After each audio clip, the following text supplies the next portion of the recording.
The Prophet ﷺ was afflicted by many calamities. We know what had happened to him and to his companions in the battle of Uhud, where 70 of his companions were martyred. His own uncle Hamza, may Allah be pleased with him, was mutilated and gutted. Mus'ab ibn Umair was martyred. We know what had happened to his companions in Bi'r Ma'una and in Ghazwat al-Raji' and the cowardly assassinations of them.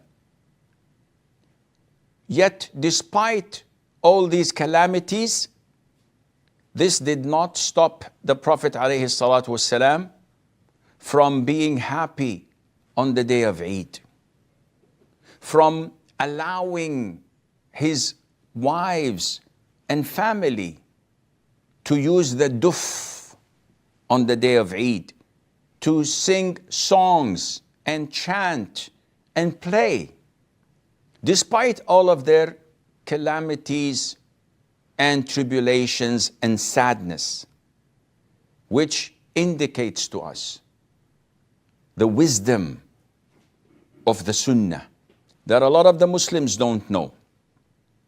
Despite what is happening in Palestine, despite the atrocities, despite the barbaric attacks over civilians, whom 100 years ago opened their homes to these refugees coming from East Europe and from all over the world, barefooted, no clothes.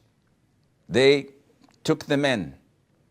They hosted them in the middle of their houses, only to be kicked out of their houses, of their own houses, by these refugees.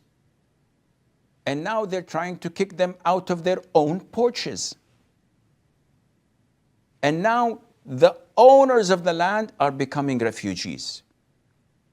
And they're killing them. And they're bombing them. And they're putting them in a concentration camp, as if they themselves were not in a concentration camp decades ago, as they claim.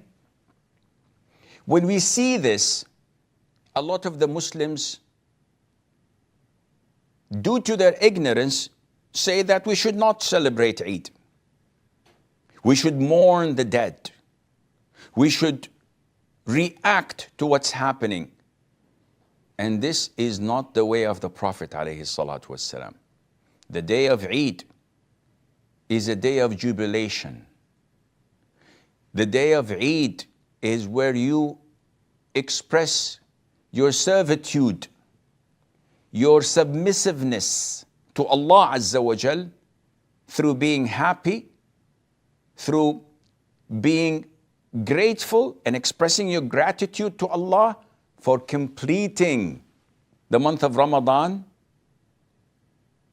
By doing this, you are expressing your servitude to Allah Azza wa Jal. Tomorrow, when everything is back to normal, when the Eid is over, we can begin our mourning. We can begin our relentless defense of the cause of our own brothers and sisters in Palestine, to expose such atrocities, to expose such ingratitude of these Zionists who took the place of the house owners and kicked them out. And unfortunately, the whole world is standing at their side against all the laws of the United Nations, against all norms. So we have to balance these feelings according to the Quran and to the Sunnah, and not just jump the gun and accuse people that you don't care about Palestine. You should not celebrate the Eid. You should not be happy. We have our role model, Muhammad sallallahu alayhi wa sallam, to follow his example in sadness and in happiness, in grief and in joy, in comfort and in hardship. And by doing this, inshallah, we would strike the correct balance.